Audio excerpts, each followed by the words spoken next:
कोई तो ना प्रतिक्रमण करता है, ना प्रतिक्रमण करता है, ना प्रायश्चित करता है, ना सामयिक करता है। हे गृहस्थो, तुम्हारी सोचो, किसी भी संघ या साधु के फूट डालने के संबंध में जब तुम बात करो तो तुम सोच लो अपने मन में तुम्हारी क्या गति होगी, क्या गति होगी, कहां पहुंचोगे तुम, क्या तुम्हारा स्वरूप होगा। साधु संघों में फूट, और वो भी विद्यासागर और सुधासागर में फूट, वो भी तुम अपना पक्ष, अपने स्वार्थ के लिए ये नारा लगा दिया।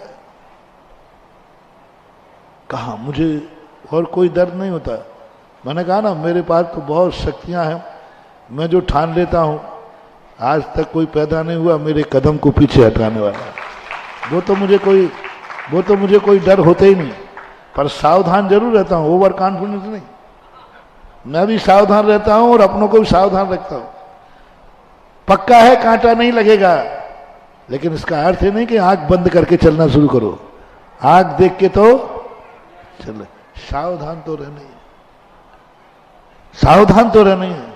लेकिन मैं सारे भारत के गृहस्थों को कह रहा हूं, तुम सबको कालिया कह रहा हूं, सारे भारत के गृहस्थों को। मैं गोरिया हूं, तुम कालिया हो। सबसे कह रहा हूं, ऐसी गलती नहीं करना। कभी किसी साधु के संबंध में अपना उल्लू सीधा करने के लिए साधु संघों के बंटवारे मत करो। लोग बहुत करते हैं। राजस्थान में यह बीमारी थी, राजस्थान में बीमारी थी। हर संघ के साधु चाहे राजस्थान गया टूट के आएंगे। जिसकी बड़े महाराज से नहीं पड़ती वो छोटे महाराज पे सेंध लगाता है। और कोई तुम चर्चा कर रहा था तुरंत, बड़े महाराज के पास तुम्हारी ये चर्चा चल रही थी, अब बढ़ा दिया। और मुझे तो मालूम था, तो मैंने राजस्थान में जाते ही कह दिया था अपने संघ को कि यहां गड़बड़ करने वाले, लेकिन फिर भी फूट डालने वाले। जिस बीच में 3-4 चीजें ध्यान रखना हमेशा, आज प्रसंग आया है तो कह रहा हूं, और हमारा प्रवचन तो प्रसंग के अनुसार ही बदल जाता है। कभी भी ध्यान रखना, जिस घर में, जिस परिवार में, जिस समाज में, जिस संघों में स्त्रियों की चलती हो जाती है, वो संघ ज्यादा देर टिकने वाला नहीं, टिकने वाला नहीं। बौद्ध में, जब बौद्ध ने पहले निषेध किया था, संघ में श्रमणियों का प्रवेश नहीं होना चाहिए, बौद्ध ने कहा, लेकिन लोग नहीं माने। स्त्रियां गिड़गिड़ाई, हमारा क्या होगा, आपने हमारे लिए मना कर दिया, हमारा क्या होगा, हम लोग सब दुर्गति जाएंगे। अब स्त्रियां अपनी बात मनवाने में इनके पास पता नहीं कौन सा गॉड गिफ्ट है। अच्छे अच्छे जिद्दी आदमी भी मान जाते इनके, वो तो आप लोगों को ज्यादा मालूम है। कितना ही हट कर लो, अंत में तुम्हारा पड़ला रोकर, धोकर, धमकी देकर, पता नहीं क्या क्या करते होंगे वो समझ मन वाले। बौद्ध को सारा संघ एक तरफ बैठ गया स्त्रियों के पक्ष में, श्रमणियों के पक्ष में,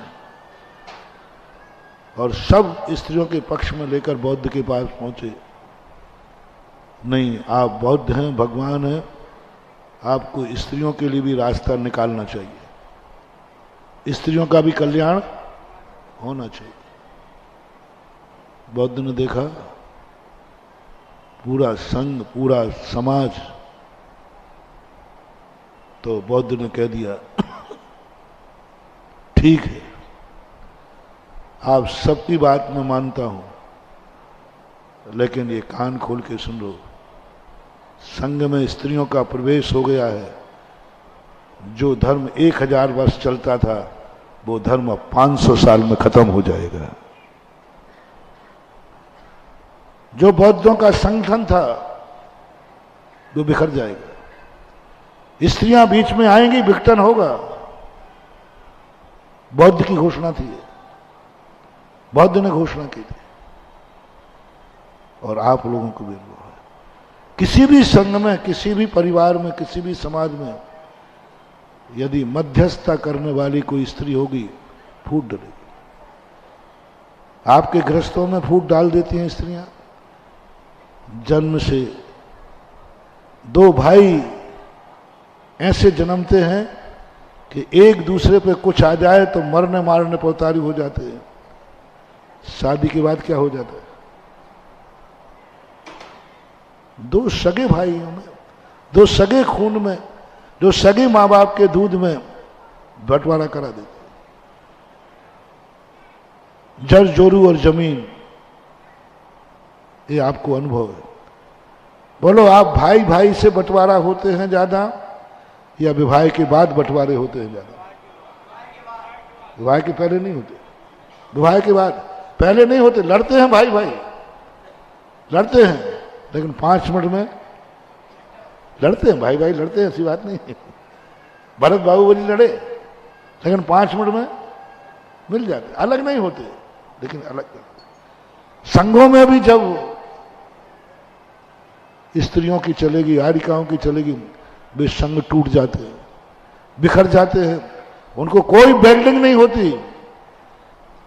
जिसको तोड़ने में यदि कोई स्त्री बीच में आई है, समझ लेना अब इसकी बेल्डिंग भी होने वाली नहीं है, ये तो टूट के बना रहेगा ही नहीं, टूट जाता। ये नियम था, ये नियम है। इसलिए तुम्हें अपने घर को एक रखना है तो घर की बागडोर स्त्री के हाथ में मत सौंपना, चाहे भली वो मां क्यों ना हो। मां भी हो तो नहीं, समाज की बागडोर नहीं।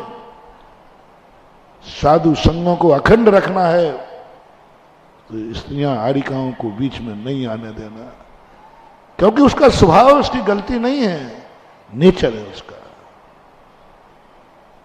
और इसलिए वो स्त्री पर्याय का छेदन नहीं कर पाती, इसलिए स्त्री पर्याय मिली है उसको।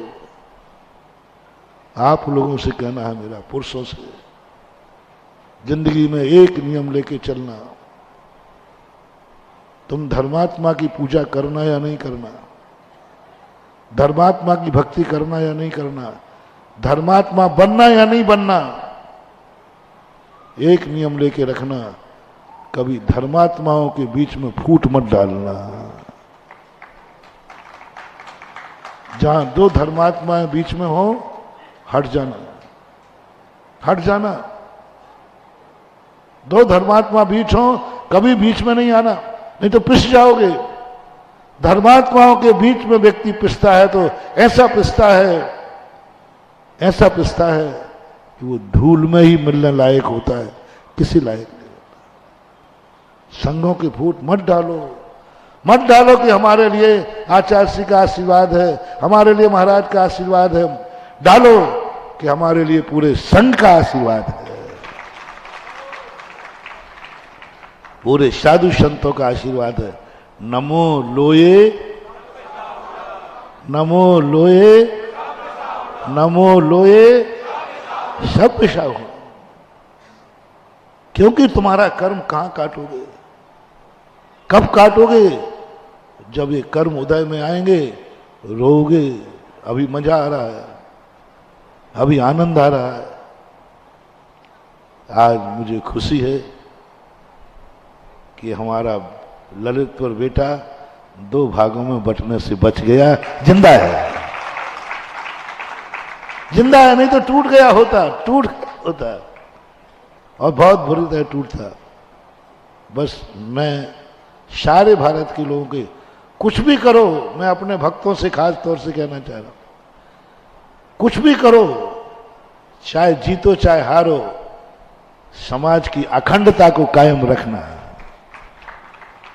और यही संस्कार देके मैंने ललितपुर वालों को कभी भी आचार्य पर, और आचार्य जी ने भी एक ही नारा दिया। 2-3 बार गए अंचल जी, क्या कहा अंचल जी?